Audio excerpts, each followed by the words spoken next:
Item Number: SCP-230. Object Class: Euclid.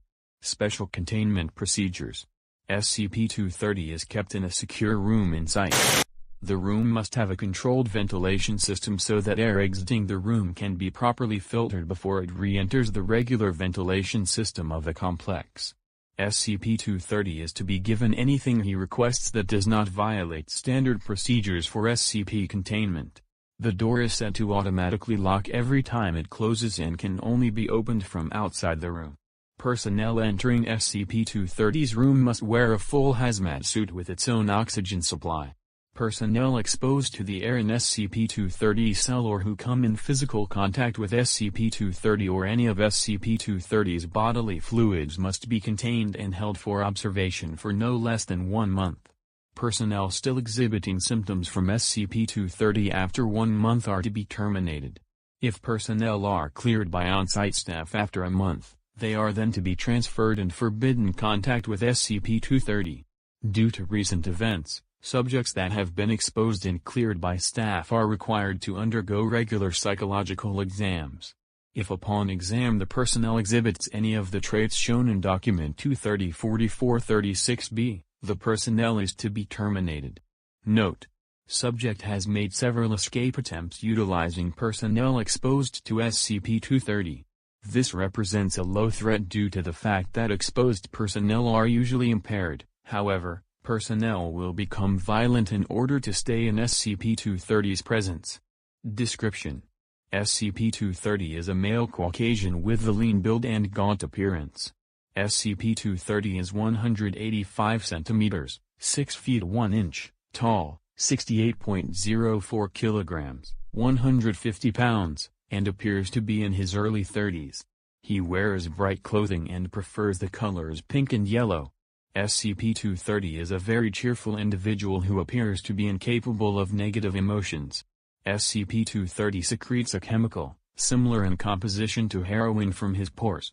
The chemical has been named compound. Once secreted from his pores, it evaporates immediately and contaminates the air around SCP-230. Compound seems to be effective in as little as 30 parts per million in gaseous form. When inhaled, compound causes extreme euphoria in subjects. Analysis on Class D personnel under the effects of SCP-230 indicated they had dopamine levels greater than 5 times of what is expected during sexual climax. Subjects express impairment similar to the effects of heroin. Subjects become willing to comply with any request SCP-230 makes provided it does not involve leaving SCP-230's presence. Compound is present in all of SCP-230's bodily fluids. Exposure is possible even by contact with SCP-230's skin. Exposure to the compound will result in immediate addiction. Withdrawal symptoms are extreme and have a 30% mortality rate. Symptoms include loss of appetite, tremors, panic, vomiting, diarrhea, irritability, dementia, insanity, blindness, and hemorrhaging, though symptoms vary from subject to subject. Symptoms typically last for around 2 weeks before subsiding. The symptoms appear to be determined by how much of compound the subject is exposed to. Subjects that ingest any of SCP-230's bodily fluid, i.e. saliva, blood, etc., have a mortality rate from withdrawal of 100%. SCP-230 was found in an apartment inn with 20 people acting as his servants. SCP-230 seemed to be actively attempting to limit the number of people he exposed. Several bodies of exposed persons were found on the premises. When questioned about them, SCP-230 replied, "Things were getting crowded, so I had to ask a few of them to stop breathing."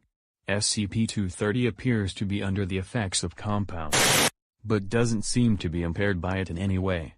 Attempts to alter SCP-230's mood have proven ineffective. Use of various drugs known to cause depression only resulted in SCP-230 producing more of compound, and thus were ineffective. SCP-230 is a very friendly individual and will candidly engage in conversation with any personnel. SCP-230 is unaware of how or when he began secreting compound. When questioned about his past, SCP-230 replied that he has been secreting compound as long as he can remember. SCP-230 prefers to talk about things he considers good or gay. SCP-230 has some psychological attachment to the word gay. When asked to describe himself, SCP-230 used the word gay 6 times, gaiety 4 times, and the word gayest once, when SCP-230 referred to himself as the gayest man alive. Note by Dr. SCP-230's preoccupation with the word gay has nothing to do with sexual orientation. SCP-230 doesn't appear to have a sexual orientation due to a lack of interest in sex entirely. This makes sense, seeing as SCP-230 experiences the same amount of pleasure doing any given activity, making sex unnecessary. Addendum 231. Class II personnel researcher was accidentally exposed to compound during research. Was detained and sent to treatment for the duration of withdrawal symptoms. After 1 month. Was released after being cleared by medical staff. 2 months later. Was found trying to break into SCP-230's containment area. Reacted violently, and injured several personnel before she was detained. Was terminated after examination, and precautions have been made to prevent further occurrence. See Document 230-4436-B. Document 230-4436-B.